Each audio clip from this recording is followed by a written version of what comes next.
episódio aqui do Lari Pode. Hoje, o assunto do nosso podcast vai ser um assunto muito importante sobre saúde mental. A gente sabe que é muito importante e mesmo assim existe um tabu e muito preconceito em cima desse assunto tão delicado.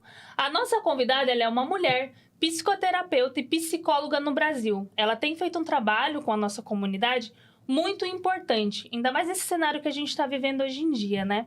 Mas antes eu vou pedir para que vocês se inscrevam no canal, ativem o sininho das notificações e se tiver alguma coisa aqui que vai te ajudar, encaminhe para os seus amigos, para os seus familiares. E sem mais delongas, eu vou apresentar para vocês a nossa convidada, Ana Ornelas.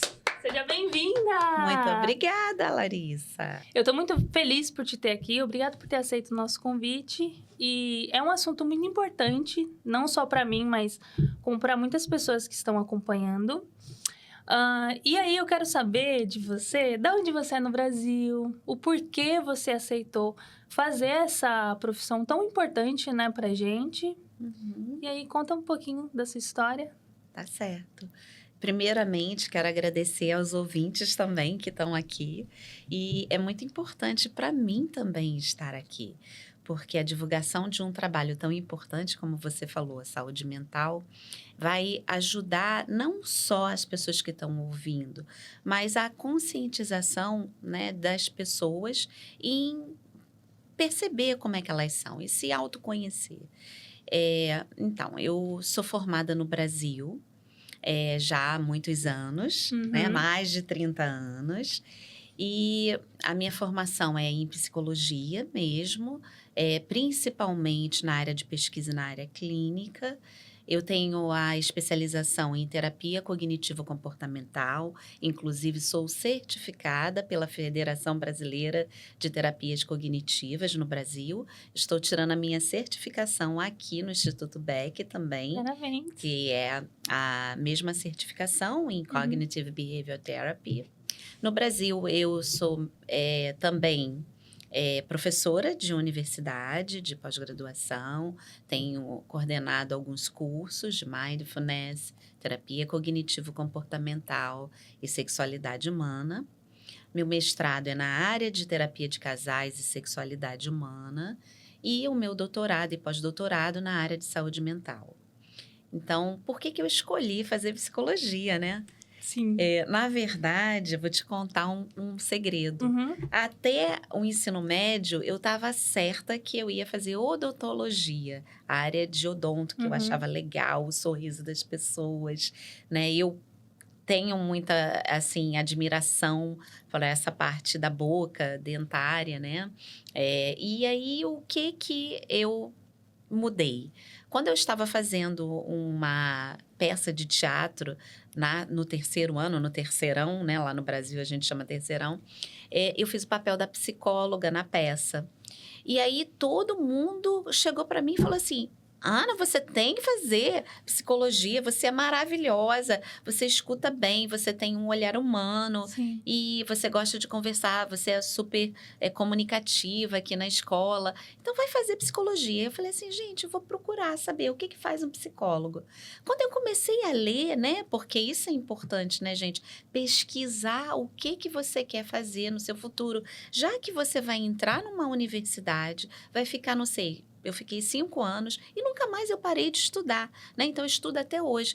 Tem que ser uma coisa que vale a pena, né? Se não valer a pena, nem entra. Então, aí eu comecei a estudar aquilo ali, a pesquisar. Eu falei assim, nossa, é isso que eu quero. Mas na época, ganhava pouco. Aí eu falei assim, mas eu vou ser feliz. Então, é essa que eu vou. Então, fui lá, fiz a minha formação, comecei a faculdade, né? Foi muito legal a faculdade. E depois, nunca mais eu parei de estudar. E o mais interessante é que, durante o processo da universidade, nós temos que fazer psicoterapia já desde o momento que estamos estudando. Primeiro, para o autoconhecimento. Segundo, para lidar com as nossas questões, né? E terceiro, para amenizar as situações que a gente vai lidar com o outro. Compreender e, de uma alguma escuta, maneira, né? Você conseguir escutar o que o outro tá te falando. E aí foi muito legal, porque aí eu adorei. E aí comecei a me envolver cada vez mais com o assunto. E foi aí que Se eu fui apaixonou. para a área da psicologia, né? E me apaixonei. Adoro, assim, amo. Não sei o que eu faria diferente. Hoje em dia eu amo outras coisas também que eu sei que eu aprendi a fazer, porque todo mundo é capaz de aprender, né? De melhorar as habilidades, né? E eu digo isso para todo mundo, todo mundo. Às vezes a gente tem uma dificuldade em uma coisa, não sabe dançar, mas faz alguma coisa que você vai aprender, né? Treina um pouquinho aqui e ali que você vai chegar lá. E tudo você consegue melhorar. É só você querer, é só você começar a olhar para aquilo, a interpretar aquilo de uma forma diferente. Muito do que a gente pensa está relacionado à nossa interpretação. Sim. Então, é isso aí. Então, foi por aí que eu comecei a entrar nessa área da psicologia e hoje, né, ainda atuo, amo, sou apaixonada. E de onde você é do Brasil? Sou do Rio, Ah, do você é Rio de Janeiro. Rio. É, Aí, Roger, conterrânea. você é do Rio. Aí você chegou aqui nos Estados Unidos com quantos anos? Então, aí eu cheguei aqui nos Estados Unidos, eu tinha 46, mais ou menos. Eu falo mais ou menos porque já tem 9 anos que eu tô aqui, eu tô com 54, né? Então, assim, vou fazer 55 agora, dia 23 de abril, né? 23 de abril. A gente faz aniversário no mesmo dia. Não, primeira Descobrimos vez, aqui, cara. né? Primeira vez que eu encontro alguém que faz Legal. aniversário no mesmo dia. Uhum. É meio parecida, né, Roger? A energia é meio parecida. Muito legal. E aí você chegou aqui nos Estados Unidos, você comentou comigo que você já tinha os seus filhos. Sim. Como que foi esse Então, foi processo pra assim, você? eu, lá no Brasil, eu já tinha meu consultório, minha clínica, já era professora de universidade, já tinha uma vida boa. E aí, falei assim, eu tenho uma angústia em relação a diagnóstico que eu vejo, né, com as pessoas. Eu era supervisora de uma universidade dentro da área da clínica, da terapia cognitivo-comportamental, e eu via que as pessoas, assim, iam para lá, para aquela fila com necessidade de atendimentos sociais, porque na universidade os atendimentos eram num custo super baratinho, né? E era possível a pessoa pagar. E aí quem atendiam eram os alunos para aprender e eu era a supervisora deles. Aquela fila enorme de pessoas aguardando para serem atendidas. E eu comecei a pensar, qual a relação entre prioridade do que as pessoas podem ser colocadas na frente, né, para serem tratadas. Ninguém tinha pensado nisso, era por ordem de inscrição. Muitas vezes, quando a gente ia ligar para o paciente que já estava na fila há mais de um ano, ou o paciente morreu porque estava doente, estava esperando o atendimento, ou o paciente tinha tido alguma outra situação que não tinha mudado, não estava mais na fila de espera. Então, aquela situação foi ficando assim estranha para mim. Eu falava assim, peraí, qual critério que a gente pode utilizar para priorizar os atendimentos? E aí eu comecei a questionar e montei dentro da universidade grupos de assistência. E aí eu comecei a ver com os meus alunos, né, e a supervisionar os meus alunos, que eles buscassem esses pacientes da fila de espera, montassem vários grupos, né, cada 2 alunos montavam vários grupos e aí captavam mais pessoas e ali faziam uma triagem dentro daquele grupo de quem era a preferência dos atendimentos individuais. E assim a gente foi fazendo e aí eu fui percebendo que as pessoas que estavam ali não tinham um simples diagnóstico. Às vezes nem tinham diagnóstico. Às vezes elas tinham umas, a gente chama de comorbidades, um diagnóstico de depressão, mas também tinha diagnóstico de ansiedade. Tinha problemas de relacionamento com a família, situações de traumas, né, que carregavam até aquele, né, momento que é muito difícil, né, a pessoa se desvencilhar quando acontece algum trauma infantil grave em algum momento da vida. Então, eu via que tinham situações que sobrecarregavam mais as pessoas do que outras. E aí eu falei assim, eu quero ver essa pessoa, eu quero humanizar esse atendimento. E aí eu comecei a estudar sobre transdiagnósticos, que é o quê? Foi a pesquisa que eu levei para o meu doutorado em saúde mental. Então, assim, é olhar a pessoa além de um diagnóstico, Sim. além de sintomas. Olhar a pessoa como pessoa. E aí eu achei aqui na Boston University um curso, né, um estudo de pesquisas falando sobre protocolo unificado para transtornos emocionais. E aí eu comecei a pesquisar, era da mesma abordagem que eu gostava, da terapia cognitivo-comportamental, o nome do professor era professor David Barlow, e aí eu comecei a estudar, fazer pesquisas, comecei a montar um projeto de pesquisa, mandei para a Universidade Federal e eles me aceitaram. E aí eu fui fazer meu doutorado lá e comecei a fazer os grupos de assistência com os pacientes que buscavam ajuda para fazer as triagens e poder aplicar o protocolo unificado que era feito aqui, que estava sendo criado aqui, para lá. Sim. E aí eu comecei a escrever artigos, publicar artigos, fui aceita para vir para cá, para fazer um acadêmico internacional, 1 ano, na Universidade de Boston, né, na Boston University, e publiquei também artigos depois que eu vim para cá. Então, tem 9 anos que eu estou aqui, vim como pesquisadora e acabei ficando, porque aí falando um pouco do pessoal, né? Sim. Vim com 2 filhos, era separada do meu primeiro marido e meus filhos na época, o mais velho tinha 18, a mais nova tinha 13. A gente vai ficar, né? Vamos ficar lá 4 anos, é bom para ser um tipo como é que fala? Uma aprendizagem para Sim. vocês, né? De inglês e o intercâmbio, né? Eu não tinha tido a oportunidade de mandá-los antes. E aí eles se animaram, vamos embora. Meu ex-marido, pai deles também aceitou. Uhum. Aí nós viemos. Quando nós chegamos aqui, aí é aquela loucura, né?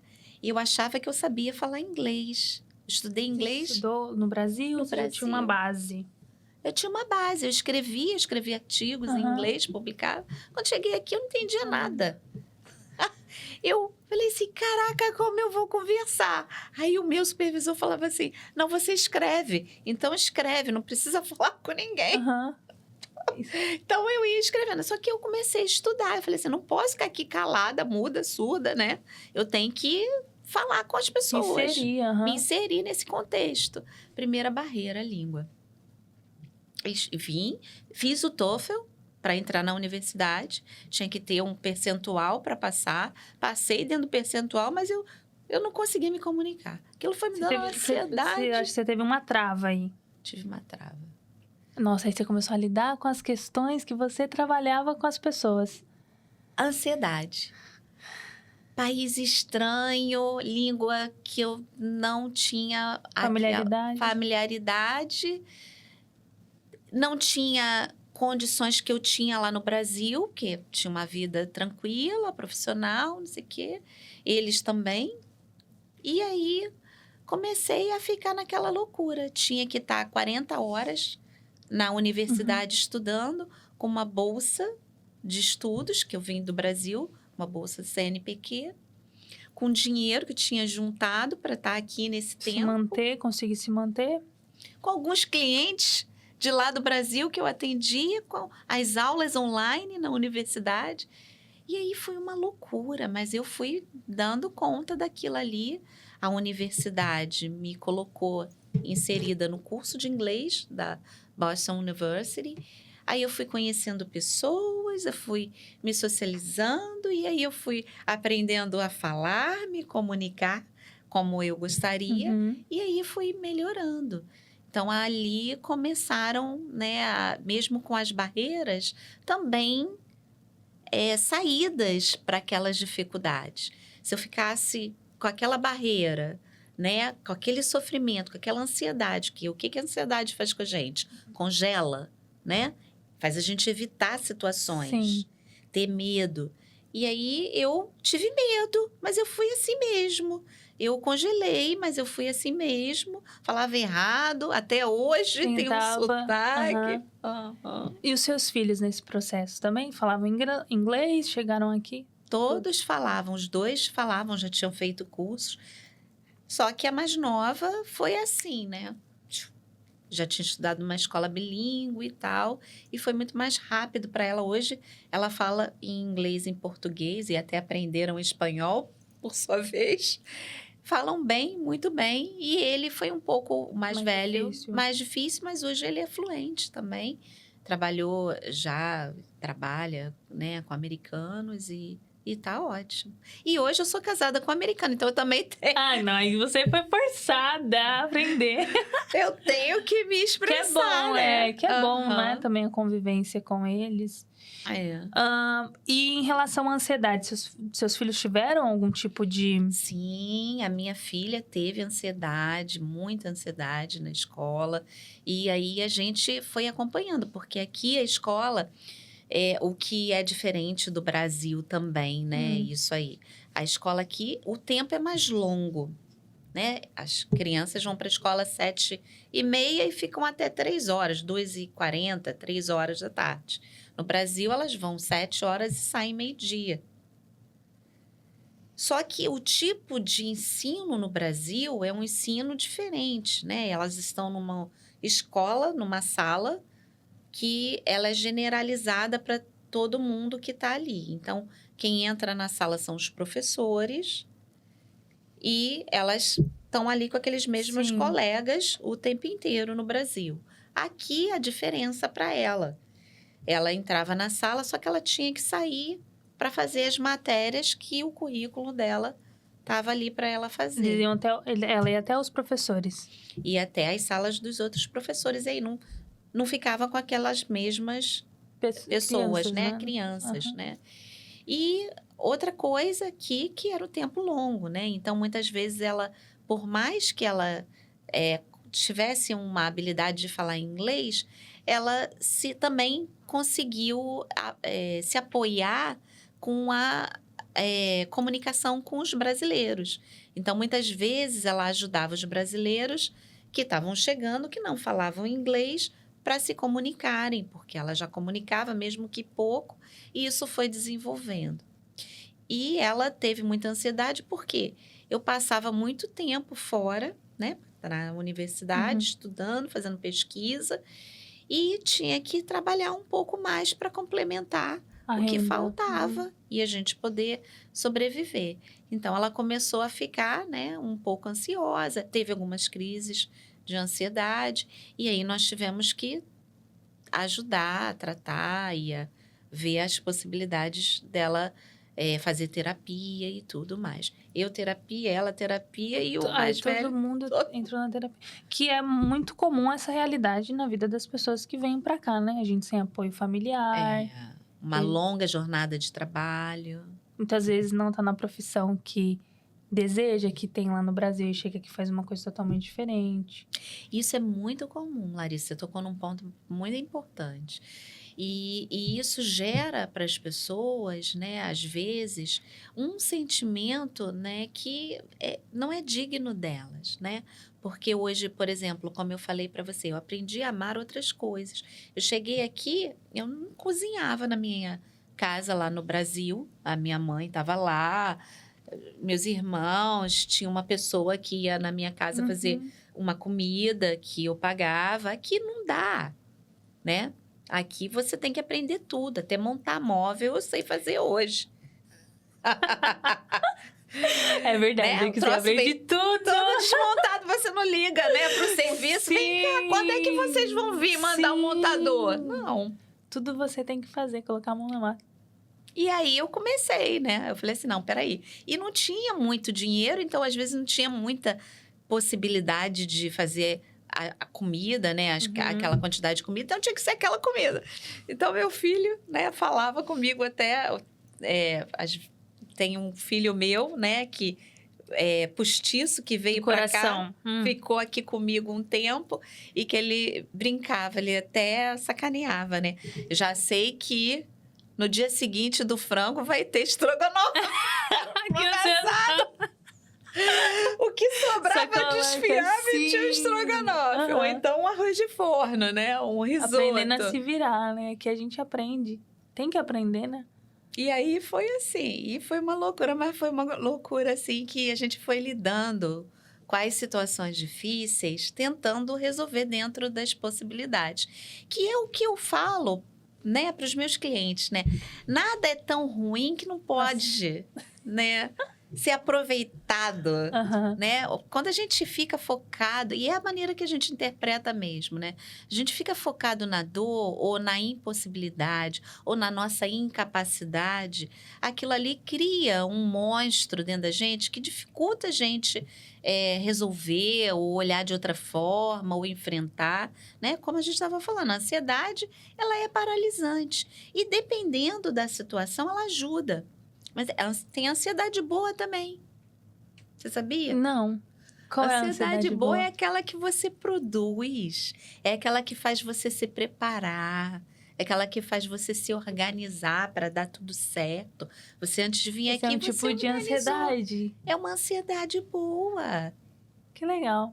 Então, a ansiedade boa é aquela que faz você planejar, que faz você estudar um pouquinho, ler, para você saber o que você vai falar, né? Que faz você se proteger, porque você, às vezes, o seu corpo, ele dá sinais quando você está ansioso, né? As mãos, as extremidades das mãos, dos pés ficam mais frias, sensação de taquicardia, às vezes sensação de mal-estar gástrico, falta de ar ou respiração. São vários curta. sintomas.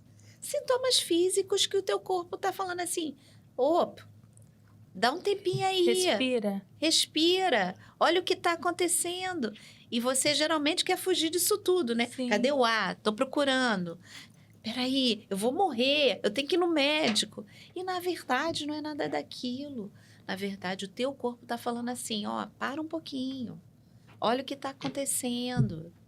Vê se você está respirando, que às vezes você nem está preocupado que está respirando. Você não prestou atenção. Você está com tanta coisa na sua cabeça e é muito comum os imigrantes chegarem aqui e tá com tanta coisa na cabeça, né? O que está acontecendo lá no Brasil com a família que deixou? Ou então que às vezes vem fugido de alguma coisa, que não quer mais voltar, que não quer mais viver. E como é que vai se virar? Faz qualquer coisa, né? E aí vai para o trabalho e fica longas horas, como a gente estava falando. Cria-se burnout, que é uma síndrome, né? Que é um transtorno de estresse relacionado a longas horas de trabalho, e a pessoa fica realmente ansiosa num ponto que ela não consegue fazer mais nada, ela só trabalha. E aí também não consegue sair desse ciclo, se não buscar uma ajuda, óbvio. Não enxergar que realmente ela tá com esse problema, ela precisa encarar. Primeiro passo, aceitar que Tem tem alguma alguma coisa que não tá legal. Igual você botar o óculos. Você, antes de você botar o óculos, você acha que tá tudo normal. E aí você começa a tropeçar em coisas, você começa a ter dificuldade de ler as coisas daquele jeito que você, né, perdeu alguma... Peraí, mas eu não li isso. Quando você vai olhar, quando bota o óculos, peraí, olha que diferença. E assim é quando você reconhece em você o que está acontecendo. Você começa a olhar, peraí, eu não estou dormindo tão legal. O que eu estou comendo não está tão bom assim, que não está me fazendo bem. Eu estou percebendo que eu não estou indo ao banheiro legal. Ou quando eu estou numa situação de estresse, tem alguma coisa diferente em mim. Eu me coço, meu cabelo está caindo, minha unha está quebrando. O que está acontecendo? Então, é você começar a observar que as coisas estão acontecendo com você. E que tem alguma coisa que o teu corpo está falando para você, mas que o seu emocional já sinalizou e você não se deu conta, porque você está no piloto automático. E essa é a questão aí da saúde mental, né?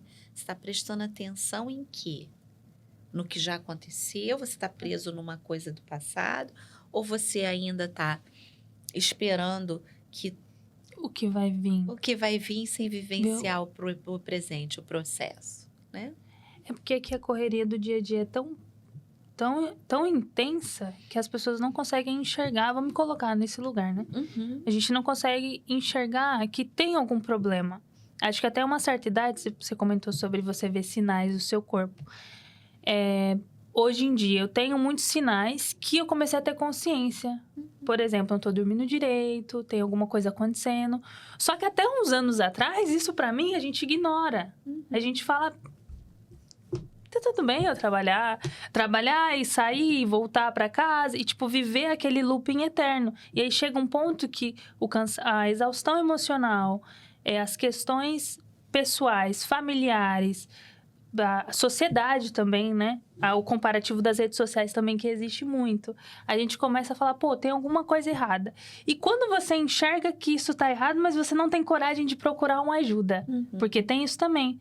Porque foi o que eu comentei com você. Às vezes a gente pensa, ok, eu preciso de ajuda. Mas como que eu vou chegar nessa pessoa? O seu trabalho é humanizado. Mas como eu vou chegar nessa pessoa e pedir ajuda pra ela, sendo que ela não sabe exatamente o que tá acontecendo comigo? Você teve uma experiência... Ela me conhece, né? Como é que ela vai me ajudar? Como ela vai explicar o que eu tá passando aqui? Só que você passou por isso. Eu falar com você algo que talvez eu ou passei ou estou passando, você vai me entender. Porque você vai falar, eu já estive nesse lugar. Eu já estive uma exaustão de eu ter que estudar, chegar em casa, ter que trabalhar, não conseguia dar tanta atenção para os meus filhos, eles estavam passando por algum processo também que, infelizmente, naquela hora eu não consegui ser 100% igual eu sou para os meus pacientes. Então, a pessoa que ela não procura... A gente precisa, mas a gente não olha com esses olhos de eu tenho que buscar a ajuda necessária, e aí vai virando, aí vem o quê? A explosão, que é como você... vai pro mundo, né? Chega uma hora que a gente fica na exaustão total. E você explode. É isso aí. E é interessante, você já leu sobre estresse? Não, ainda não. Porque é interessante, você mesmo sem ler, você fala das fases do estresse, como elas são. É porque eu passei. É porque eu passei. E o estresse é muito assim. O estresse agudo, né? Porque tem o estresse pós-traumático, né? O estresse agudo é isso aí. É você primeiro tá sentindo e você tá no piloto automático. Ah, peraí, isso não é nada. Né? Ah, peraí, deu uma tonturinha aqui, mas respira, toma água, toma um banho, vai lá. Alguma coisa que eu comi que não me fez bem, ou alguma coisa desse tipo. E não é. Acordou, não sei o quê, vai fazendo as coisas, começa a sentir fadiga, começa a ter mais dificuldade para voltar ao sono. E assim, e aí tem uma série de coisas, a gente não está falando só... o estresse está ligado a uma série de coisas, né? Não é só a longas horas de trabalho, não é só a imigração, mas também é. Então, quando você começa a perceber que tem alguma coisa, já passou dessa primeira fase. Você está num outro processo que é de alerta, né? Que eu acho que faltou você falar a fase do alerta. Que é o quê? Você começa a ter alguns sintomas físicos que o seu corpo já começa, e aí você já começa a identificar mais coisas, além do emocional. Mas às vezes você não se dá conta e vai para a fase da exaustão. Que aí é a fase onde você está com dor de cabeça, constante, com dificuldades, né, de alimentação, com dificuldades do sono, com dificuldades de concentração. E depois na exaustão, onde você já está configuradamente com um transtorno grave aí, né? Que pode estar relacionado ao estresse, que pode estar relacionado a uma depressão, que pode já estar com doenças físicas, hipertensão arterial, cardiopatias, diabetes. Que aí acontece muito, né? Quando você vai ver, você já está com algum tipo de doença que o emocional se transformou para um nível acima. Muitas das doenças vêm do emocional, né? Sim, e a gente... É aquela coisa, assim, que a gente não sabe ainda, né? Os estudos, eles falam que tem uma relação intrínseca entre as doenças emocionais e as fisiológicas, né? Sempre que... É só você parar para observar. As pessoas que têm uma doença fisiológica, uma hipertensão, elas têm um estresse, elas têm uma ansiedade, elas demonstram um tipo de vida, né, corrida. Então, você começa a associar que tem sempre uma Ligação. relação Uhum. com o estado emocional, né? E aí a gente nunca sabe, as doenças somáticas também, né? O lúpus, por exemplo, que é uma doença somática, as doenças respiratórias, que são doenças também voltadas às alergias, que também são doenças voltadas, muitas vezes, estresse, né? Psoríase, desidrose. Na época que eu fiz o vestibular, os meus dedos tinham umas bolhas que coçavam, e eram nas mãos e nos dedos dos pés, e passavam de um dedo para o outro. Hum. Quando passou o vestibular, aquilo sumiu. O que é isso? É o estresse. E aí eu ia no médico, dermatologista, a desidrose. Ninguém sabia explicar. Não, sabia, mas Tinha um nome, desidrose, passa o creminho e tal. Aí passava o creminho, aliviava, mas não curava. Acabou o negócio, o vestibular. Acabou. Na época, o vestibular era diferente de hoje, né? Você vê, mais de 30 anos atrás, né? Da época do Rogério. Então, era diferente. Sim. Mas era também um estresse e também ia e voltava. E é interessante porque aí depois você vai se autoconhecendo e aí muitas coisas vão modificando, porque conforme você vai se percebendo, né? E aí você começa a trabalhar, por exemplo, na faculdade de psicologia, quando a gente começa a estudar as psicopatologias, a gente acha que tem aquilo tudo. Sério? Que se identifica com várias coisas. Peraí. Eu sonho com isso. Então tá, não sei o quê. Eu às vezes meu coração acelera, eu presto atenção nisso. Então é isso. Você começa a diagnosticar. Já fiquei preso no elevador, deu um pânico. Tá bom, eu tenho isso também. Meu Deus. Então, assim, você começa a ver que tudo aquilo que tá ali passa por todo mundo. Então, assim, os transtornos natural. mentais, Sim. né? Os transtornos psiquiátricos, os transtornos emocionais, o nome que você for dar a eles, todo mundo passa por eles de alguma maneira.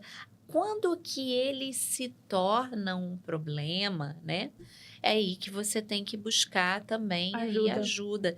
E muitas vezes a ajuda só psicoterapêutica não é suficiente. Tem que buscar ajuda psiquiátrica para usar combinadamente com a terapia, medicação. Que é até interessante você falar sobre a psiquiatria. Qual a diferença entre elas? Que é a psicoterapia, a psiquiatria, terapeuta. Existe diferença entre elas? Existe. A psicologia é uma graduação que também é diferente do Brasil para cá, que é uma graduação que você começa, né, na universidade, são 5 anos de universidade, você pode fazer uma especialização. No Brasil, você já pode ir para o campo de trabalho depois da especialização, atender, né, ou ir para uma escola, trabalhar como psicólogo educacional, para um hospital, psicólogo hospitalar, para uma empresa, psicólogo de empresa, enfim. E quando você faz o mestrado, faz o doutorado lá no Brasil, você já pode dar aula, né? Então, você já vira acadêmico, você já está na área da pesquisa, você se torna um acadêmico e é legal unir, né, a academia, a parte educacional, a parte de pesquisa, a parte clínica, que te torna uma pessoa, um profissional mais atualizado. Aqui nos Estados Unidos, você só pode ser psicólogo quando você tem o doutorado. E a prática no Brasil, você já começa no 2º ano da faculdade. Aqui você só começa a praticar quando você termina o doutorado. Você tem a teoria, sei, com 13 anos de estudo, para depois você ir para o campo. Lá no Brasil, não. Você já vai para o campo com o 2º ano de faculdade. E aí você já começa a meter a mão na massa. Então, a diferença é essa dentro da psicologia do Brasil e aqui. Ser psicólogo é você ter uma base de conhecimento de saúde mental bem amplo, né? Tanto lá no Brasil quanto aqui. Quando você vem para cá, você pode se tornar um psicoterapeuta. mesmo não tendo a universidade, a graduação de psicologia. Por quê? O que te dá o título de psicoterapeuta nos Estados Unidos, que é uma licença, né? A minha, no caso, é licença de Mental Health, a LMHC, Counselor, é você ter um mestrado. Uhum. Então, você tem um mestrado dentro da área de saúde mental, você pode fazer você tem horas aqui, você tem que ter uma supervisão, tem que fazer horas de atendimento, e ali você, com o número de horas, com 2 anos de mestrado, mesmo você tendo uma universidade diferente, né? Fez uma graduação, por exemplo, em biologia, fez uma graduação em direito, fez uma graduação em a enfermar é qualquer outra área, mas você tem 2 anos de mestrado, você pode vir a ser um psicoterapeuta. Eu, mesmo com o doutorado do Brasil, pós-doutorado que eu completei, né? Eu não pude pegar a minha licença, fazer a prova aqui para ser psicóloga aqui. Porque para ter a licença de psicologia aqui, eu teria que voltar a fazer o doutorado aqui. Já tinha feito o doutorado lá, que são 5 anos, pós-doutorado, mais 2 anos. Então, eu falei assim: não vou voltar. Eu vou tirar a licença de psicoterapeuta. A diferença de psicólogo para psicoterapeuta é mais ou menos essa.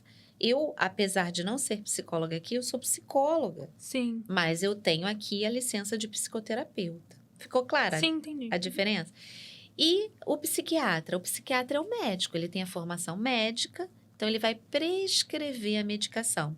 E ele também pode vir a ser psicoterapeuta, porque ele pode fazer a supervisão, as especializações e se tornar um psicoterapeuta e também prescrever. Mas o psicólogo não pode prescrever medicação. Uhum. Eu estudei psiquiatria no meu doutorado e no pós-doutorado. Estudei no IPUB, no Instituto de Psicoterapia da Universidade do Rio de Janeiro, da Universidade Federal do Rio de Janeiro. Mas eu não posso prescrever, mas eu sei, conheço tudo dentro dessa área de psicopatologia, dentro da área da psicofarmacologia, das medicações. Nossa, é bem amplo, né? É uma formação bem ampla. Mas aqui eu atuo como psicoterapeuta, Sim. né? Então, tem a minha licença em Massachusetts, eu atuo aqui como psicoterapeuta em Massachusetts, mas tenho essa bagagem por trás de mim que me faz me sentir segura, Sim. mais segura para atender, para ter uma clínica, né, com bastante atividades, também para dar cursos, né, para escrever, né? Eu tenho os livros, né, capítulos de livro, muitos capítulos de livros no Brasil, e um livro que acabou de sair pela editora Springer, que está sendo utilizado aqui, né, que está em campo para os mestrados e doutorados aqui nos Estados Unidos, na língua inglesa. Parabéns, inclusive, a gente vai citar onde vocês podem encontrar esse livro. Nada. Eu separei algumas perguntas aqui para fazer para você. E a gente já falou um pouco, né, delas. Mas eu tenho uma pergunta para você, que é como que é o seu trabalho como psicoterapeuta no consulado, né? Uhum. Queria que você explicasse um pouco para quem não conhece, que aí tem você atende a comunidade brasileira, Atendo enfim, a comunidade as brasileira. dores que a gente tem, que a gente chegou a comentar um pouco, mas ainda não é o ao todo, né, que a gente sabe. Sim. E aí conta um pouquinho como que é atender lá no consulado. E isso é ótimo esclarecer, porque às vezes, por eu ser a psicoterapeuta, consultora do consulado, o pessoal acha que, as pessoas pensam que tem que ser psicóloga, né, de atendimento. E, na verdade, o nosso trabalho é institucional. Então, o Consulado Brasileiro aqui de Boston, né, ele tem uma consultora, tanto de direito quanto de psicologia, de psicoterapia, que tem que ser licenciada aqui. E o que é o nosso trabalho? Nós fazemos projetos com a comunidade, né, com as crianças, principalmente, famílias, para que eles possam, né, a nossa comunidade possa sentir que não estão sozinhos. Sim. Então, a gente tem projetos de leituras, né, nas escolas, em português, para estimular a cultura. né? A gente tem projetos de prevenção de saúde mental, que é um projeto piloto que está começando agora, onde nós estamos montando alguns grupos em igrejas católicas, né? Igrejas evangélicas, onde nós estamos fazendo roda de leituras e com atividades de mindfulness para a criança aprender a reconhecer as emoções, identificar as emoções e manejar as emoções, ou seja, trabalhar com exercícios de atenção plena para que elas possam se sentir mais equilibradas, né? Observar que às vezes tem um pensamento que vem fora de hora, que pode trazer um certo desconforto. E o que é isso? Como é que ela lida com isso? Então, a gente tem esses projetos que estão acontecendo em algumas igrejas católicas e também em igrejas evangélicas que estão levando adiante. E que a gente pretende levar para as escolas também. Nós temos áreas aqui que tem muitos brasileiros, Everett, Malden. E é aceitável para eles? Tranquilo? Não existe nenhum tipo de empecilho? Empecilho governamental? Sim. Sim, existem todos tem um protocolo, né? Um protocolo para a gente conseguir. E aí é nesse Vocês ponto estão que a nesse gente está. processo, A entendi. gente está nesse ponto de mostrar, né, primeiro a validade com esses grupos religiosos, para depois a gente falar, olha, como é que funciona, né? De fato, como que... E assim, não como um projeto dentro da escola, mas um projeto na escola fora do horário escolar. Tem as crianças que precisam ficar até as 5, porque os pais estão trabalhando e tal. Então, seriam com essas crianças, né? Que ficariam lá e podiam fazer a roda de leituras e as atividades de atenção plena, né? Para poder aprender a identificar, aceitar, manejar, ser um observador Como que a pessoa dela encontra os projetos que vocês já estão fazendo nas igrejas? Tem algum link, alguma rede social? Tem. A nossa página, inclusive, eu gravei alguns vídeos também que estão sendo preparados para colocar, que fazem a psicoeducação do processo de imigração, né? Como é que é esse processo? Como é que você se sente? Onde você pode buscar ajuda? Se você tem direito, quais são os seus direitos? O que você pode fazer quando você não falar a língua? A quem você recorrer numa escola? Quando você perceber que seu filho está com algum problema na escola, o que você pode fazer?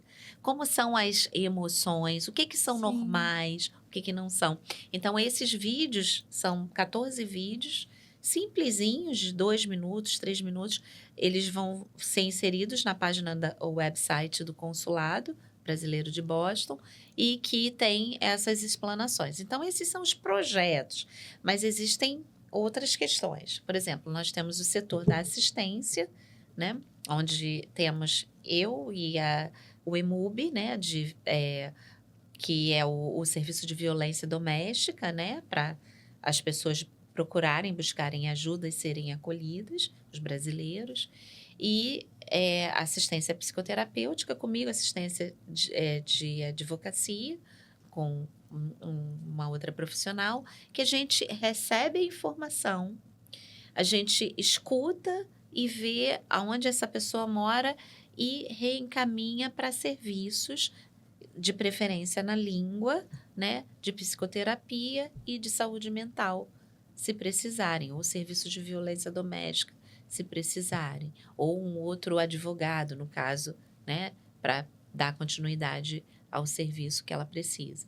Então, o nosso trabalho não é de fazer a clínica no consulado, Sim. mas é de fazer uma triagem, uma escuta e um redirecionamento para o serviço que a pessoa precisa. Se for psicoterapia, a gente vai encaminhar para um MAPS, por exemplo, que é o lugar que tem terapeutas, fazem em home therapy, vão em casa, falam a língua portuguesa, né? Brasileiros. Tem também no CHA, no Cambridge Health Alliance, que é um hospital que tem a rede de hospitais, né? E aí eu não sei se cabe falar também os hospitais, mas tem os serviços de psicoterapia com profissionais que falam na língua portuguesa e dá para as pessoas fazerem o tratamento. Então, a gente tem uma lista, né? E aí a gente fala, o ruim é que tem um tempo de espera. Sim. Mas a gente também tem muita colaboradores, tem muita procura. Em média com os pais, adolescentes, Normalmente, pessoas adultas, né? buscando ajuda para os filhos. Buscando ajuda para os filhos, buscando ajuda também para eles de estresse, ansiedade, ou que estão passando por uma situação de violência doméstica, muitos casos de violência doméstica. E tem um grupo que eu coordeno também, um grupo de apoio ao imigrante, que não é um grupo terapêutico, mas é terapêutico. Uhum. Como é que é isso? Não é terapêutico, mas é É. terapêutico. É um grupo online no Zoom, que acontece todas as quintas-feiras, de 12h a 1h. E a gente fala sobre tudo. Um bate-papo ali, vocês. É um bate-papo. Uhum. E aí a gente fala sobre espiritualidade, Que legal, quero participar. ansiedade. Vou deixar o link aqui para Sim. vocês do Zoom. E tem várias opções, várias situações que a gente pensa em implementar, né? Mais ainda para o consulado. Porque o serviço, a gente sabe que tem muitas pessoas necessitadas, né? Mas nós não damos conta de tantas demandas e como a gente poderia fazer para abraçar tudo. Então, por isso a gente faz os grupos, os projetos nas escolas, nas igrejas, que a gente quer atender um número de família maior, né? E pensando numa possibilidade aí, né, de também ter colaboradores para redirecionar. Por exemplo, nós temos clínicas que oferecem esse serviço na língua portuguesa de forma gratuita. E depois, se a pessoa quiser número de sessões, depois, se a pessoa quiser dar continuidade, ela pode dar a continuidade pagando um valor social. Isso também a gente tem no consulado, que a gente faz esse redirecionamento. Que legal. E uma dúvida. As crianças, né? Acho que o foco, assim. A gente precisa, os adultos, mas acho que a gente ainda consegue lidar um pouco em ter um nível de sensibilidade para saber que realmente tem alguma coisa acontecendo e a gente buscar ajuda. As crianças, normalmente, elas agem como? Ainda mais essa barreira linguística que tem, né? A criança chega na escola e aí lidar com os amiguinhos. Aqui tem muitas questões também, né? De bullying, que aqui a gente sabe que acontece muito. Quais são os sinais, normalmente, que a criança... Porque muitas das vezes, acho que os pais chegam aqui e aí vêm as crianças, acham que é só... eu acostumei, a escola é diferente, mas às vezes a própria criança está passando por alguma coisa dentro da escola e guarda para ela, e aí se fecha. Como o pai consegue ver o sinal? Qual é o primeiro sinal, normalmente, que a criança dá? Indo para a escola, chegando em casa, o que acontece? A criança, ela é muito transparente, né? Dependendo da idade, ela é muito transparente. Então, ela se isola, né? Ou ela começa a ter mais dificuldades de ir para a escola, De né? não Às querer vezes ir. não querer, ou a reclamar de ir para aquela sala, ou querer mudar de escola. E aqui tem essa situação. Se a criança mora, por exemplo, em Malden, então ela tem que ir para a escola de Malden. Ela não pode sair daquela escola pública, né? E ir para uma outra escola em Everett, a não ser que ela tenha um endereço lá em Everett. E tem escolas particulares que são muito caras, né? Mas que tem um serviço que dá, né, uma atenção maior, é um número de pessoas menores, então o serviço dá uma atenção maior para as pessoas, né, para as crianças.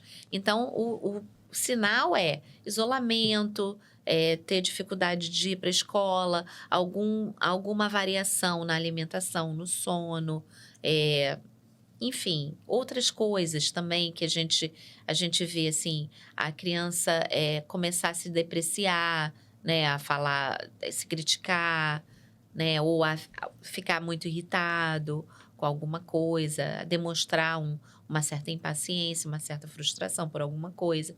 E aí, como o pai está acostumado e está vivendo com aquela criança todo dia, o primeiro sinal é ver se essa criança está diferente do que ela é se aproximar, buscar saber, buscar ir à escola, conversar com alguém na escola. Geralmente as escolas públicas aqui têm o Family Liaison, que é uma parte, né, de pessoas que atendem a família e fazem a orientação do que pode ser feito, fazem um receptivo, né, das famílias na escola. O guidance, que é a pessoa que é a psicopedagogia, a orientadora educacional, né? E eles Counselor. conseguem ir mesmo, porque muitos dos pais não falam inglês, por isso que não buscam ajuda. E chegando lá, eles conseguem Eles conversar? podem, todo lugar aqui, tanto hospitais, escolas, polícia, tem serviço de tradutor. Mesmo que não tenha uma pessoa para traduzir lá pessoalmente, eles ligam para o serviço de tradução e podem ajudar a pessoa a fazer a reunião, a se comunicar. É um direito de todos nós. Para tentar saber onde está o problema, né? Existe alguma pergunta que o pai pode fazer para a criança? Porque às vezes o pai pode chegar Como abordar, né, essa criança? Isso, porque às vezes a criança ela tá reagindo e o adulto em si, a gente, né, o estresse, correria, às vezes oprime mais a criança, né? Critica, né? Critica, Você não quer saber de nada, você tá dormindo demais, você não tá comendo nada, né? Enfim, né? Você não levanta da cama, você não tem tomado banho, enfim. Existe algum problema por trás disso. Então, assim, ao invés de criticar, né? É o que a gente sempre fala, né, que seria legal uma escuta empática, né? Então, assim, eu tenho notado que você tá diferente. Eu vejo que você antes chegava, me dava um abraço, ficava um pouquinho comigo aqui na sala, agora você vem pro quarto. Tá tudo bem? Tem alguma coisa que esteja acontecendo? Ou até mesmo perguntar, como é que foi seu dia? Né? O que aconteceu hoje lá na sua escola? O que você trouxe? Aprendeu alguma coisa diferente? Fez amizade diferente? E conversar mesmo, né? Então, assim, a gente entende que a conversa, né? E dependendo dessa família, como é que ela seja, por mais que ela esteja cansada, é importante. Se for difícil, pega um jogo. Vai jogar com a criança. E no jogo ali você começa o diálogo, né? A conversa natural. Faz um dia do jogo, né? Um dia da pizza, né? O game night, ou o dia da pizza. Que aí você vai trazendo aquela criança mais para perto. E vai abordando, né? Conta para mim, o que você fez hoje? Como foi seu dia? O que você tem na escola de diferente? Né? Tem alguma atividade que você está participando? Enfim, procurar acompanhar, né? Mesmo sendo adolescente, só o fato de você ter essa abordagem empática, né? Olha, eu tô percebendo que você tá diferente, dá uma abertura, né, para eles. Você começa assim, ser curioso, né? Ser curioso sobre isso, ser interessado sobre o outro. Mostrar interesse sobre o outro, né? Sendo mãe, pai, filho, já é um bom passo para você poder abrir um espaço para o diálogo. Ou então fala assim, eu tava passando na rua, vi o Uno. O Uno é um jogo maravilhoso, né? Até eu adoro jogar. Você, tipo, trazer a pessoa para mais perto. Amigos também, a gente tá falando de crianças, muito importante. Mas às vezes até o nosso ciclo de amizade, tem pessoas passando por algum tipo de problema. E muitas vezes a gente não tem essa abertura com o outro, né? A gente nunca enxerga o que o outro tá passando, sempre preocupado consigo mesmo. Isso é muito comum, Larissa. E a doença emocional correndo. E a doença emocional faz você enxergar exatamente que o mundo tá ruim e você que não tem nada a ver com isso, né? O mundo tá ruim com você e você não tem nada a ver com isso. Então, a implicação sua no teu processo é extremamente importante para você se reconhecer, para você reconhecer o que está acontecendo com você. Você se questionar. Você se questionar. Outra coisa que é importante que você me fez lembrar é que os pais, né, eles são exemplos também para os filhos. Se os filhos veem que o pai chega em casa, vai para dentro do quarto, então come vendo televisão, não tem um diálogo ninguém com ninguém, né? Aquilo passa a ser uma família normal, natural para eles. Que cada um tá no seu canto e tá tudo certo. Então, assim, estimular essa comunicação, estimular, mesmo com cansaço, é tempo de qualidade. A gente não está pedindo, né, a quantidade, não, é qualidade. Tempo de qualidade, é olho no olho, é dar um beijo de boa noite, né? É trazer alguma coisa, né, do teu dia para contar pro teu filho, né? E eu faço muito isso com os meus filhos. Pô, vocês não sabem o que aconteceram hoje comigo. Tava vindo para cá, eu vi aquele sinalzinho do ponto de exclamação contrário, percebi que meu Cria pneu já tava...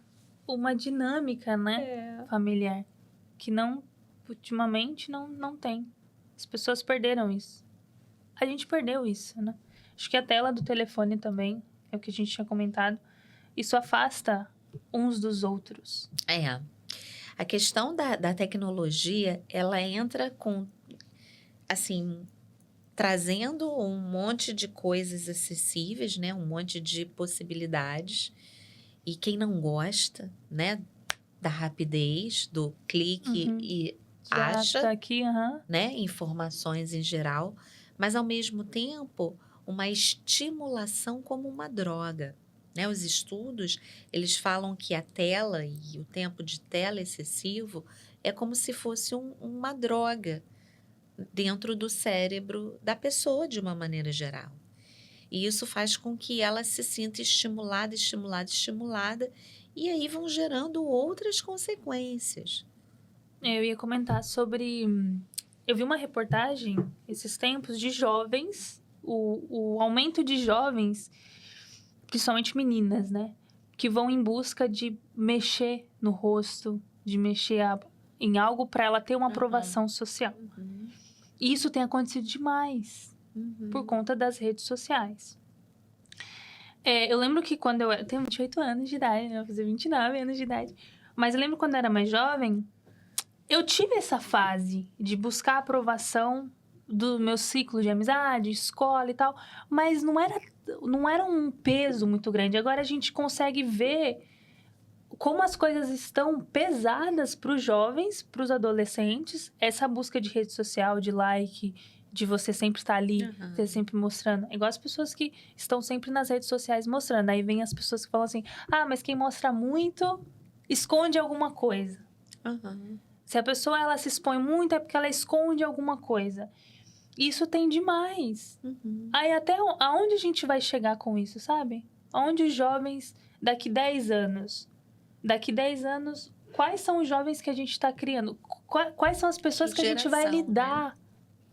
Que geração é essa que está vindo com isso tudo, né? Com essa praticidade, né? Porque a minha geração, que é diferente da sua, que vai ser diferente desses jovens que estão vindo, né? Tem uma diferença de atividade, de passividade e atividade muito grande por causa da tecnologia. E tem também essa questão que você está falando, né? Porque antes era importante você fazer parte de um grupo. E aí você tem o grupo com quem você tem um contato pessoal. Quando você tem um grupo que tem um contato pessoal, mas você tem outras referências que estão nas suas redes sociais, que às vezes você nem conhece, mas que é importante que essa pessoa te conheça, é importante que a pessoa te aceite como amigo, é importante que a pessoa te dê um like. Então, isso passa a ser tornar uma competitividade, como se você estivesse passando de fases, né? O número de pessoas que estão te seguindo, que você está, né, dentro daquela mídia, né? O quanto que a tua foto foi curtida, né? Se você faz um Snapchat, e aí quem viu, quem não viu, o TikTok, né? O quanto que as pessoas estão te seguindo por causa daquilo, estão seguindo o que você está falando, estão fazendo comentários sobre o seu próprio vídeo. Então, isso tudo vai gerando para a pessoa como uma competitividade mesmo num joguinho de progressivo que você vai somando aqueles pontos, né? A gente chama isso de reforço. Reforço? Reforço é uma resposta que é aumentada a partir de algum estímulo, né? Então, eu me sinto melhor quando eu tenho o estímulo do like, quando eu tenho o estímulo de um número de pessoas me seguindo, quando eu tenho o estímulo de alguém reproduzindo algo que eu falei, ou alguém, né, mostrando, né, sei lá, que comprou o batom que eu coloquei ali como um vídeo, sei lá, uma dica. Enfim, então isso tudo vai fazendo com que a pessoa vá se distanciando dessa conexão Humana, humana para uma condição diferenciada, que vai trazendo para ela uma gatilhos, competitividade. ansiedade, depressão. E a comparação é até interessante, porque existem. Vocês falam muito aqui do borderline, né? E talvez muitas pessoas não sabem o que é o borderline. O transtorno de personalidade borderline é um transtorno que a pessoa tem emoções intensas, né? Intensificadas. E Existem níveis dessa condição. do transtorno de personalidade? Não, ele tem critérios, né? Então, assim, a pessoa precisa ter alguns critérios para atender, para ser caracterizada com um transtorno de personalidade borderline. E esse transtorno, né, ele é de intensidade.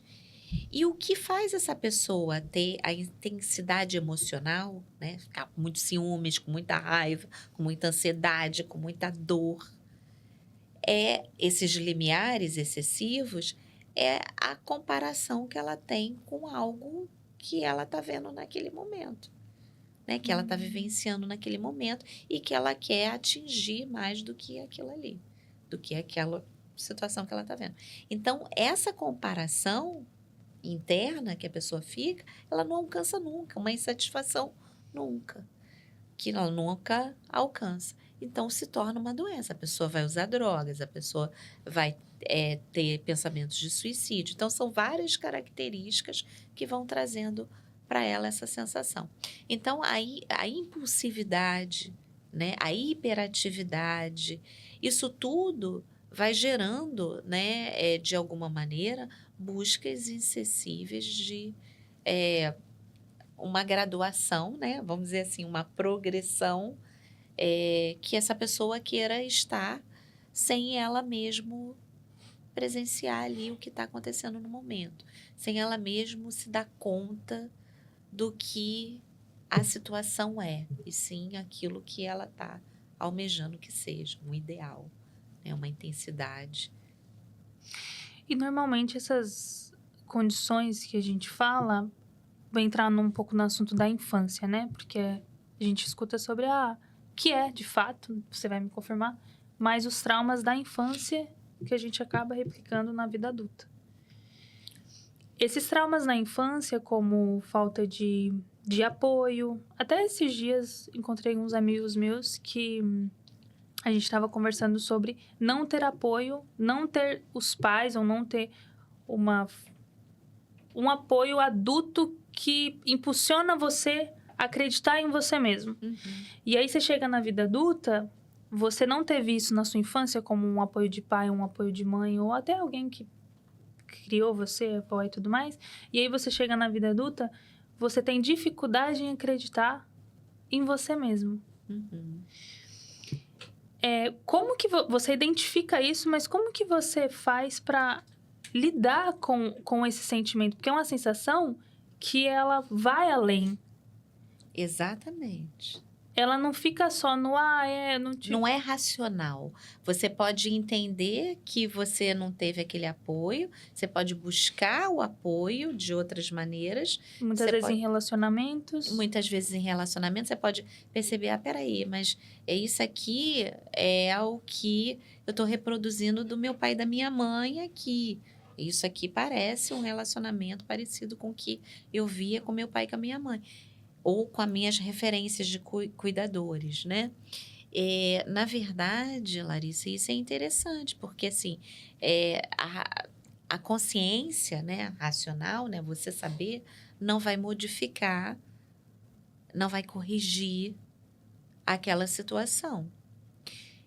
o que vai corrigir, né? Vamos dizer, o que vai melhorar, o que vai fazer você caminhar pelo caminho, vai seguir um tratamento, uma busca de melhoria, seria você começar a perceber, aceitar e a se conscientizar de forma emocional, não só racional.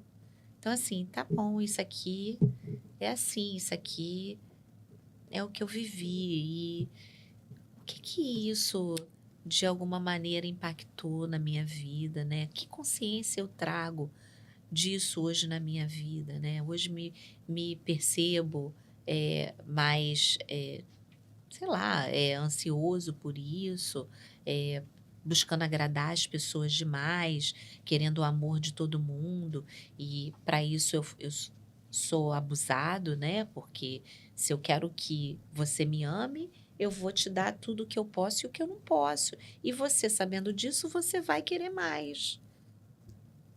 Então, como é que eu vou lidar com isso? Então, ter essa consciência emocional é um processo de trabalho emocional, é um processo de autoconhecimento. E doloroso, né? E Mais doloroso é doloroso. viver longe de não buscar, né? De não procurar entender que se você não for atrás da ajuda, Você fica no mesmo processo, você paralisa. E o trauma, ele é tão forte, às vezes, dependendo da situação, às vezes a criança foi desprotegida, às vezes a criança foi negligenciada, às vezes a criança foi abandonada, né? N motivos. O que foi que ela se sentia, né, defeituosa por algum motivo, ou comparada ali com os irmãos por algum motivo ou outro. Essa situação, ela fica enraigada em várias partes do cérebro. E para que você possa fazer esse healing, né, essa cura, esse processo de tratamento, é um processo longo e doloroso. Mas se você não faz, o processo fica ali e ele perpetua, ele fica ativo. Você pode falar assim, eu não vou pensar, mas você uma vai hora ou outra. sonhar. E uma hora ou outra, em situações, ele Ele vem, escandaliza, ele aparece. ele aparece. As E aí memórias chegam. Sim. Sobre isso da gente conversar, voltando um pouco, a gente tem a mania, que foi o que a gente conversou no off, de muitas vezes falar que o outro fez, né? Ah, eu sou assim porque eu fui criada assim. Eu faço isso porque eu não tive isso dos meus pais. E foi o que eu comentei com ela. Quando eu cheguei aqui na América, eu tive um processo muito doloroso em relação à minha mãe. Que a gente tem as cargas emocionais, enfim, não consegue muito bem lidar com isso. E depois desse processo que eu comecei a pensar, pô, para ninguém é fácil começar a me responsabilizar para a partir de agora eu tomar consciência das minhas atitudes, o que eu estou fazendo e, de certa forma, interferindo no meu presente, interferindo no meu futuro. Foi muito doloroso. Por quê? Porque você lidar... é mais fácil você culpar alguém. Você fala assim, eu tenho esse problema, mas eu faço isso porque eu tô fazendo o que foi me ensinado. E esse processo de você buscar... Tô falando com você, mas eu nunca fui num psicólogo, nunca fui numa terapeuta. Eu gosto de ler, tá? De você buscar ajuda, mas sozinha a gente não consegue. Eu tinha essa mania de achar que sozinha eu conseguiria. Por questões de infância, né? Ter que fazer sozinha, ter que me virar sozinha, eu tenho que conseguir sozinha. E quando você toma consciência de falar, pô, sozinha eu não consigo, eu preciso ter uma rede, tanto de apoio, eu preciso criar uma rede onde eu consiga ter um amigo que eu ligue e ele me volte pra mim. Tipo, eu fale com alguém que me ajude a lembrar quem eu sou, que me ajude a falar, pô, Larissa, você tá com essa linha, você tá pensando sobre isso, mas você não é isso.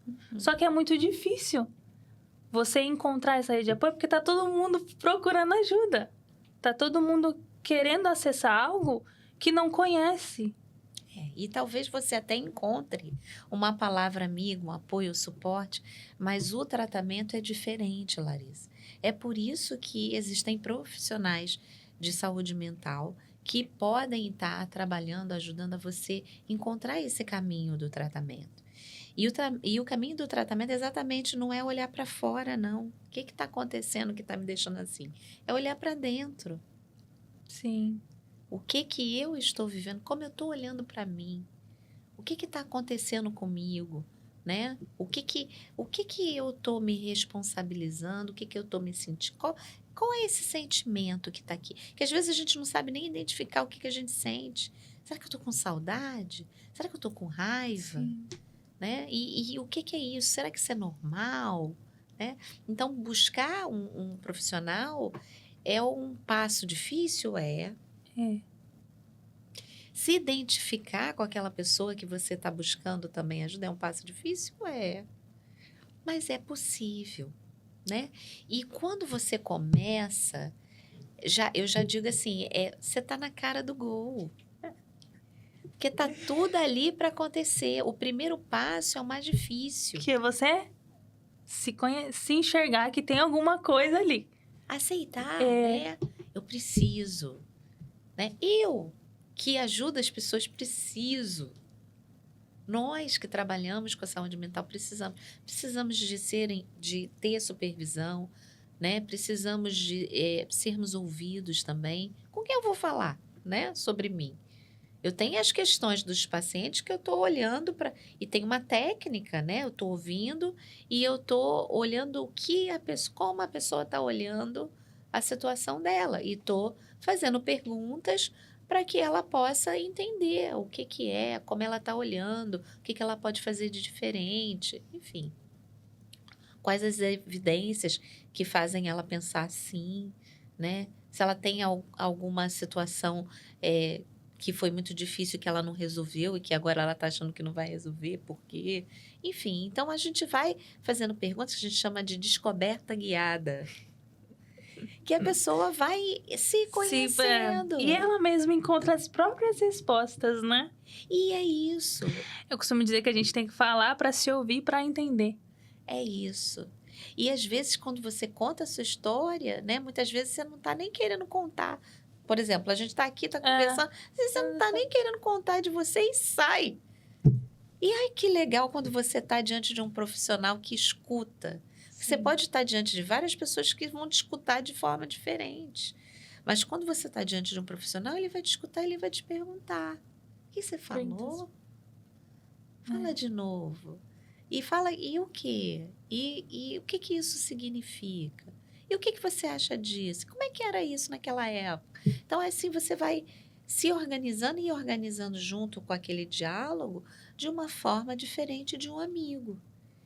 E isso vai fazendo mais sentido para a pessoa que está ali, né, na busca do autoconhecimento, desse caminho de tratamento, do que...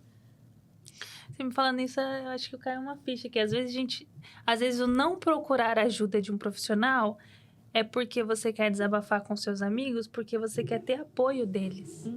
E não que eles te questionem. Porque você desabafando com um amigo, ele muitas vezes vai falar o que você quer ouvir. Muitas vezes. Alguns amigos não, mas a grande maioria você não vai... Você só vai ouvir, era isso, pegar partes. Um profissional não, ele vai te fazer entender. Ele vai que questionar. Existe alguma coisa ali. Descoberta guiada, esse é o nome. Escrever um livro, Descoberta Guiada. A descoberta guiada. Você tem uma pessoa que está te perguntando. E você vai tchum. É um mapa, né? Nós somos um mapa. Que quando a gente começa... E a gente... Olha, eu vou falar para você. E por mais que a gente comece a entender, a gente muda. Ninguém é igual o tempo inteiro. Hoje eu tô assim, amanhã eu tô assado. E é assim que funciona. Sim. Você passa pelo mesmo lugar todo dia, mas tem experiências diferentes. Exatamente. É porque também, às vezes, a gente toma de conta de opiniões, né? Que é isso. Eu acho...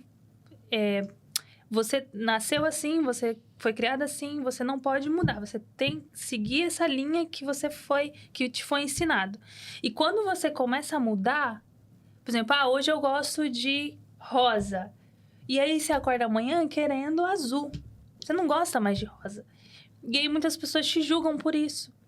E você se conhecer e falar, pô, tá tudo bem. Tá tudo bem. Tá E tudo aceitar que você mudou. E aí, olha que interessante. Às vezes, a gente acha que o outro também tem que ser igual a gente. E a gente fica na expectativa, porque eu ligaria. Por que o fulano ligou? Porque eu falaria. Por que o fulano não falou? Sim, é verdade. Né? Porque eu nessa Se situação fosse agiria eu assim. faria diferente. Pois é é, verdade. mas não é você. Não É uma pessoa você. totalmente diferente de você. Tem outras ideias, Tem outras questões. outros jeitos de ver o mundo, de ver a vida, de muitas vezes ver você também, né? É que a gente sempre quer que o outro faça igual. E é isso aí. E assim, quem é que tá certo, quem é que tá errado, Larissa? Né? Então, assim, é um ponto de vista. Eu aprendi que muitas vezes, às vezes, o errado é o certo e errado. E muitas vezes Às vezes você passa por situações, eu falo assim, cara, foi tão bom ter aprendido a cozinhar que hoje eu falo para você, que legal, sabe? E eu antes falava assim, eu não sei cozinhar. Eu falava para mim mesma, eu não sei cozinhar, mas não é que eu não saiba. Eu não preciso. Sim. Ou então eu quero falar para mim alguma coisa que eu quero Confortar, acreditar, né? E pronto. Tá bom, meus filhos, coitados, passaram por situações Tipo, as primeiras vezes que eu fiz feijão. nossa, Olha, meu filho é Nossa. sacaníssimo. Ele lembra até hoje. Com Ele certeza. chamava, ele olhou pro meu feijão e falou assim, que isso, mãe? Tem umas baratinhas aqui. Eu falava assim, caraca, gente. Que vergonha. E até Mas foi um que processo. foi, e até que foi aperfeiçoando, e eu consegui. Então, assim, é uma coisa de você querer, de você mudar essa forma de você falar com você. Vem pra cá e fala assim, eu vou conseguir, eu vou fazer. Tá, mas se eu não conseguir, eu vejo o que eu faço. Mas Pelo menos eu tentei. eu tentar, deixa eu olhar para aquilo que eu não consegui. Se eu não conseguir, eu vou ver por que eu não consegui, né? O que faltou ali. Eu vou aprender. Então, o processo, ele é dolorido, tá? Mas te dá experiência, te faz aprender Sempre tem um alguma coisa. ensinamento ali, né? Sempre tem uma coisa que... Eu tenho uma amiga que a situação dela é delicada, né? Pra situação dela. E ela tinha um estilo de vida no Brasil totalmente diferente do processo que ela tá enfrentando agora. Que é um processo bem doloroso. E aí, em uma das nossas conversas com um terceiro amigo, ele sempre virava pra ela e falava assim, você vive muito no passado. Porque tudo que a gente conversa, tudo ela é voltando ao passado. Tudo ela é lembrando do passado. É compartilhando fotos do passado. É como eu era.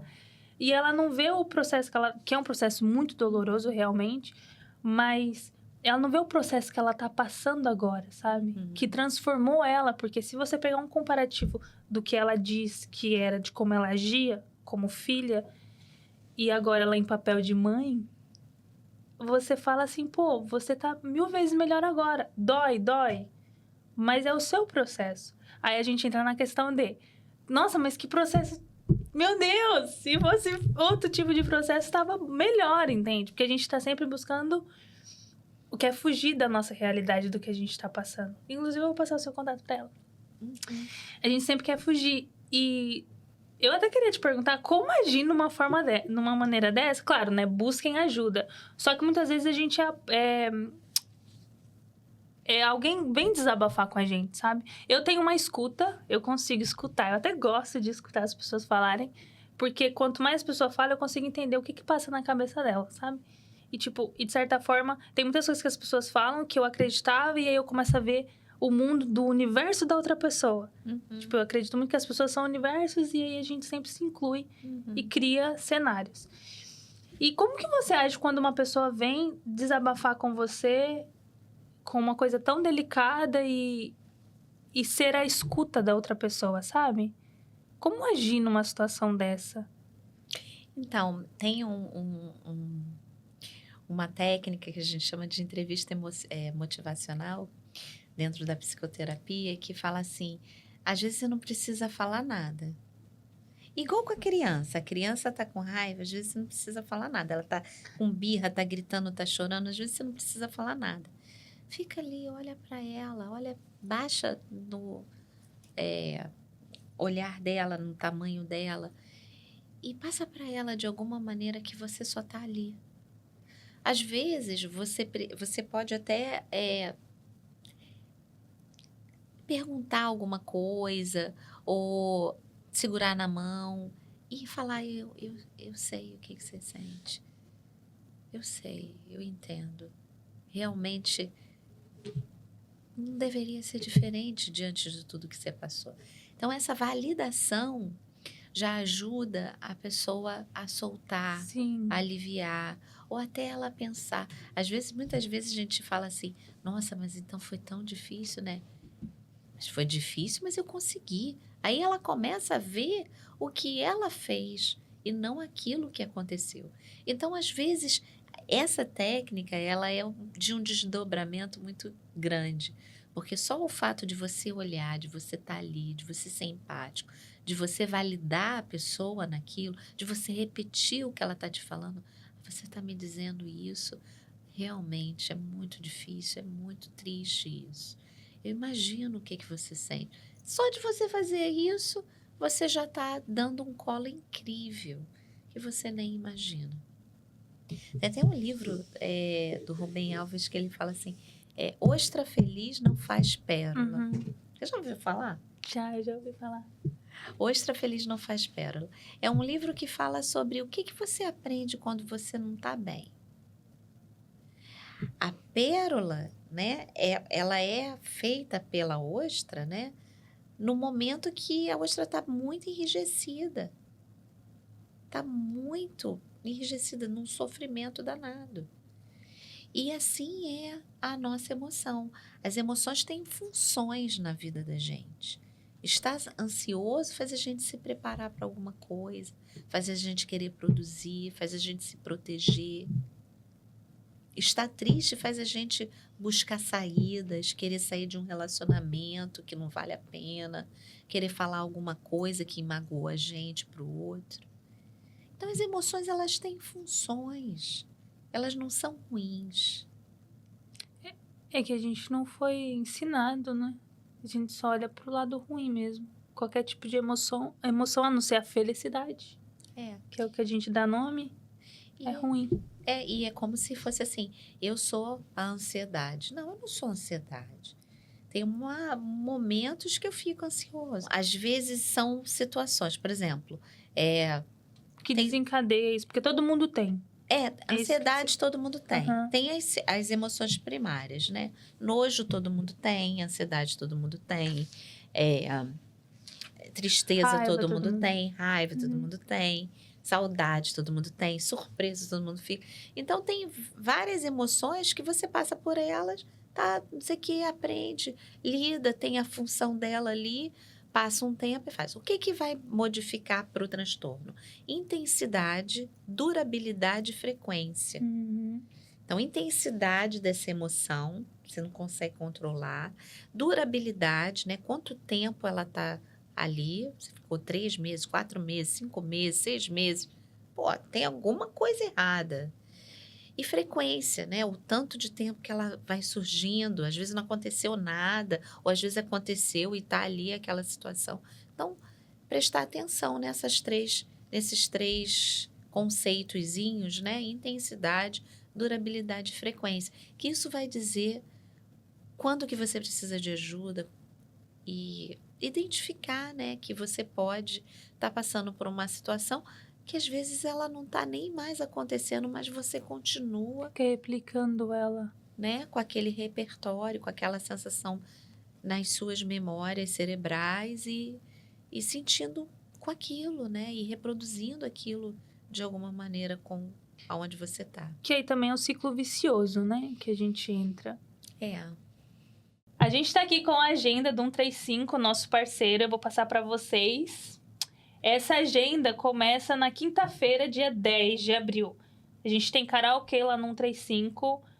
Se eu não me engano, começa às 8 horas da noite, tá? Vocês são muito bem-vindos na nossa casa, fiquem à vontade, a noite é muito boa, dá pra curtir bastante, você pode levar sua família, seus amigos, até porque a parte do karaokê você consegue sentar lá nas mesas, jantar, enfim, e bater um papo com a galera, tá? Na sexta-feira, no dia 11, é Favela Encantada, com o Thiago Alves no bar. Tá muito bom também as sextas-feiras, com a Favela Encantada, né, que tá de parceria. E uma festa linda, maravilhosa, vocês vão amar. Muitas meninas, muitos meninos, dá pra curtir bastante. No sábado, dia 12, tem Guri Dantas Ravena no bar também, que aí é do lado de dentro, tá? Não fica ali do lado do bar, não é do outro lado onde fica o palco. Enfim, muito bom o show dele também. E domingo, dia 13, a gente tá aqui com a mãe de um dos cantores da banda, do grupo 5 mais 5, que é pagode, né, gente? Já fui na festa deles, muito boa. Inclusive, toda vez que vou lá, sou muito bem recebida. E a gente espera vocês lá, tá bom? Sejam muito bem-vindos na nossa casa e fiquem à vontade. No domingo, grupo 5 mais 5. E a gente vai comemorar o nosso aniversário lá, porque a gente faz aniversário no mesmo dia. E a gente vai marcar dia 27, hein, galera? Ah, lembrando que o nosso parceiro também, o Wesley, vai fazer no dia 19, comemoração de aniversário dele, tá bom? Vocês podem ir, que a gente vai amar receber vocês. Galera, pausa rápida aqui, porque eu preciso falar de um drink que, se você ainda não conhece, tá perdendo tempo. Eu tô falando do Bananinha Drink, a melhor opção para quem curte um sabor único e marcante.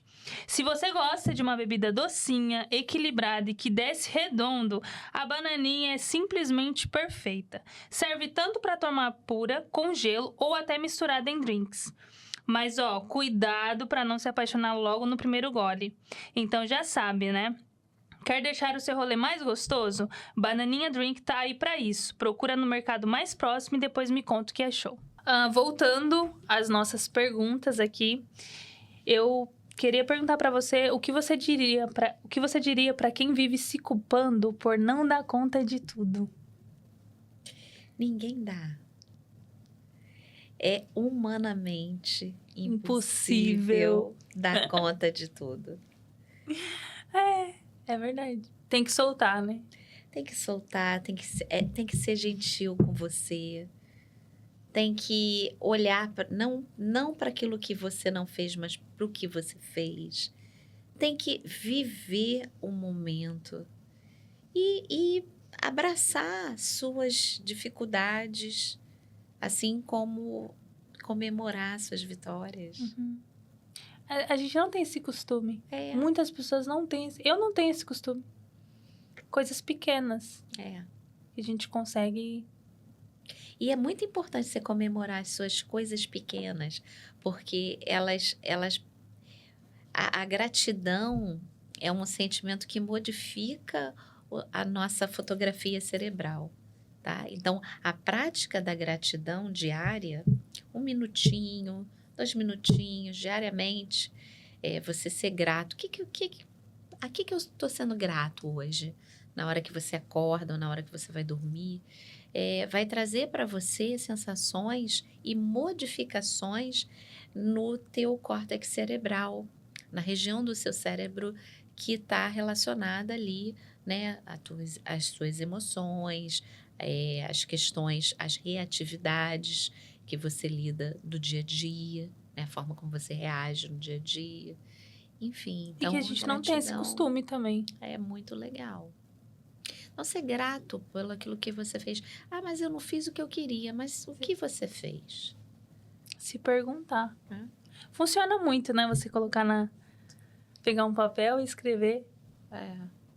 E rever, né? Você, né? Às vezes é interpretação. Você colocar para você, né? Que, eu não vou dar conta. Realmente, você já interpretou que aquilo é muito. E é óbvio que você não vai conseguir. E é mesmo. Porque você tá acreditando nisso. Mas aí também pra você... É muitas camadas. É necessário um profissional. Que nós faremos isso. Existe alguma frase ou ensinamento que você gostaria que todas as pessoas ouvissem pelo menos uma vez na vida? Olha, existem tantas. Mas, assim, eu acho que a melhor que eu acho que a gente... talvez seja um aconselhamento, né? Pratique o amor com você, né? Assim como você tem paciência com tanta gente, quando você observa que está falhando por algum momento, por alguma situação, pratique o amor com você. Então, talvez seja uma forma de você começar a se perceber, começar a se olhar, começar a dar, né, para você uma condição de você estar mais inteiro. Praticar autocuidado, né? Mais, Muito importante. né? E não é só da boca pra fora, né? Realmente você ir atrás e falar, eu preciso me cuidar. É muito fácil você olhar assim e falar assim, ai, meu cabelo tá feio. É, Ai, eu fiz a maquiagem. mas é por cima, né? E aí dentro tá tudo virado. Olha pra você e fala assim, tá assim, né? O cabelinho tá branco aqui, né? Mas tá tão bom. Se elogiar. Né? Eu tô aqui, olha. Eu vou arrumar, vou ver, vou olhar. Tá tudo bem. E O que mudou na sua forma de ver o ser humano depois de atender tantas pessoas? olha, assim, eu acho, né, que o que mudou na forma de eu ver pessoas, de eu atender, depois de ter atendido tantas pessoas, eu atendi, e inclusive tem pessoas que até hoje me referem pacientes por terem sido meus pacientes há muitos anos.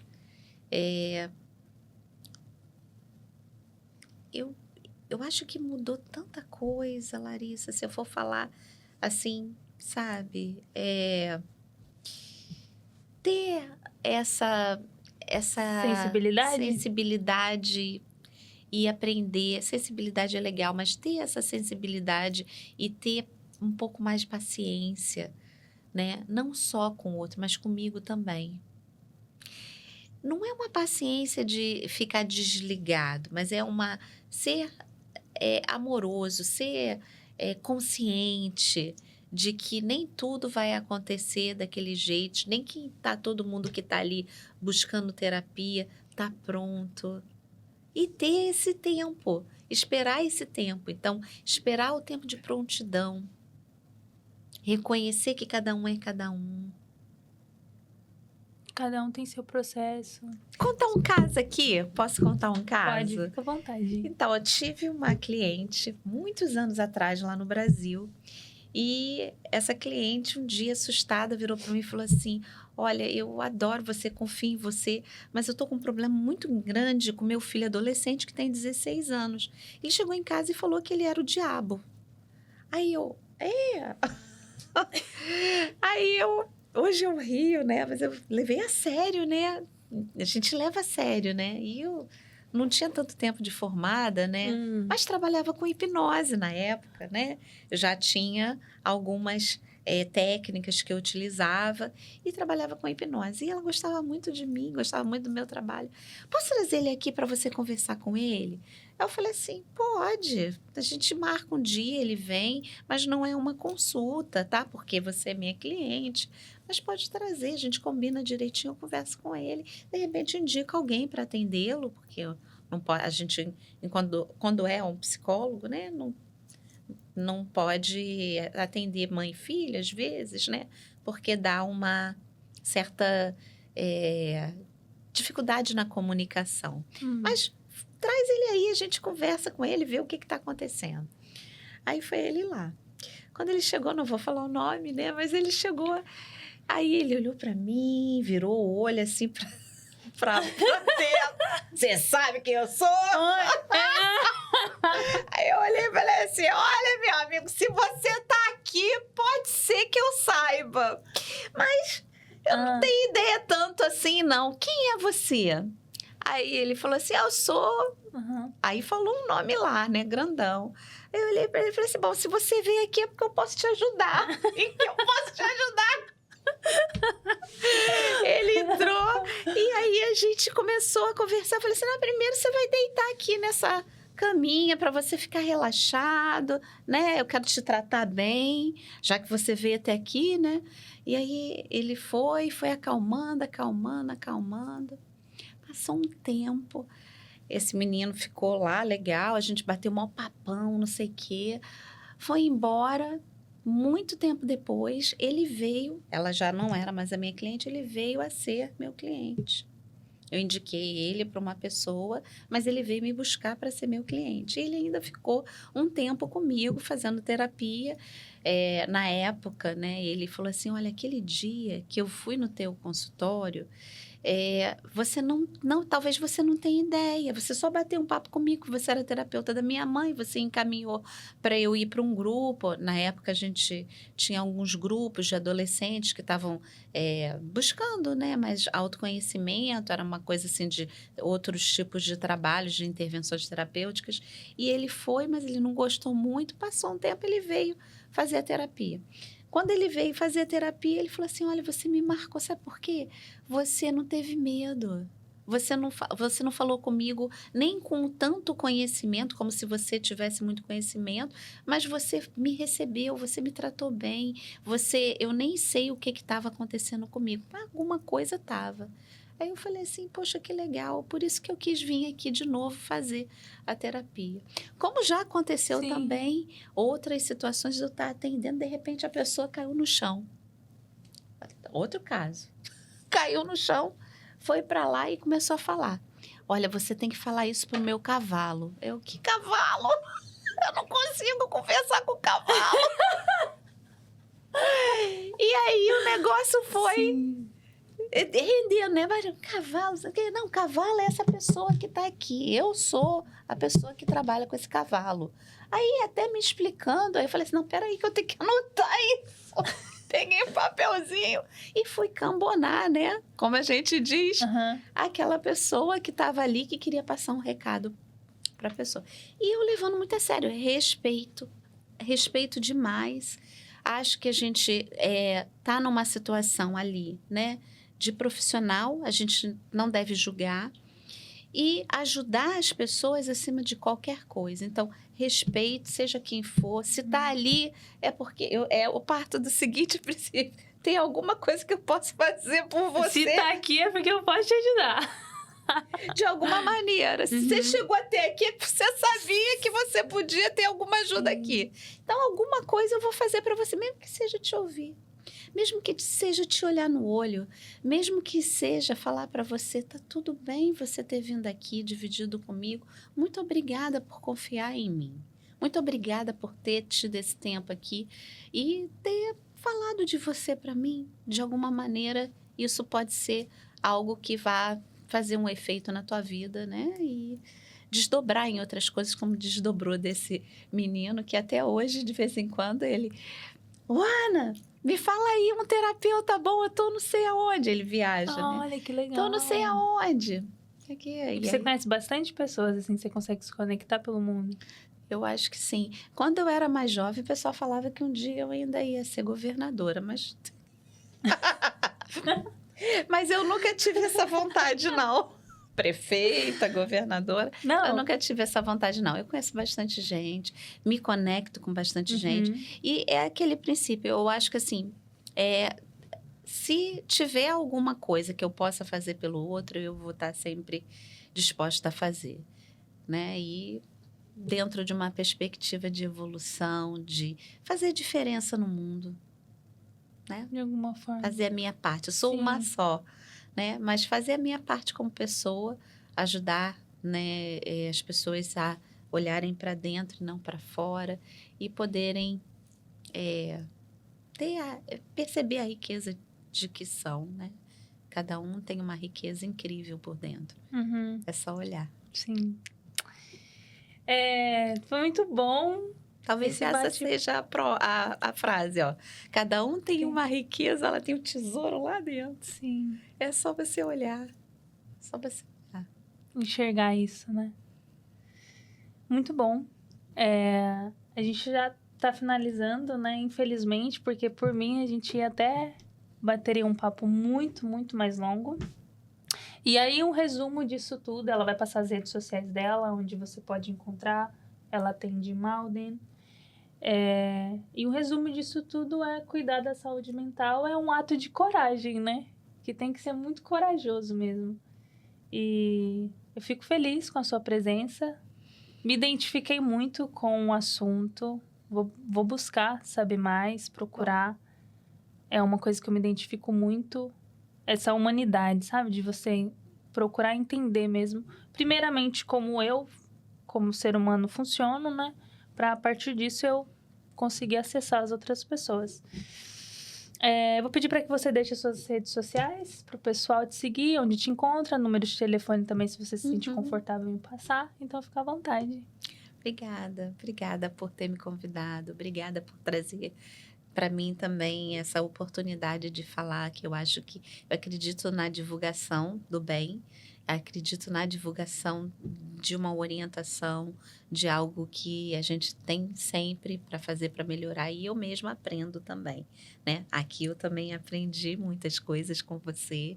Muito obrigada pelas perguntas maravilhosas, e eu acho que sim, você tem jeito para ser psicóloga, pode procurar.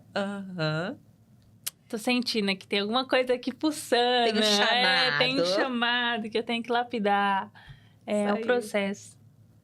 Minhas redes sociais, o Instagram é Ana Ornelas 0103. Eu sou licenciada em Massachusetts, então tenho um website que se chama Psychology Today. Só botar o meu nome, Ana Ornelas. Meu consultório fica em Malden. E quem quiser conectar, entrar em contato, ali estão todos os contatos nesse Psychology Today, Ana Ornelas. É só vocês conectarem, tem meu e-mail, meu telefone. Tem tudo lá. Então, galera, é só seguir as informações. E a gente fica por aqui e até o próximo episódio.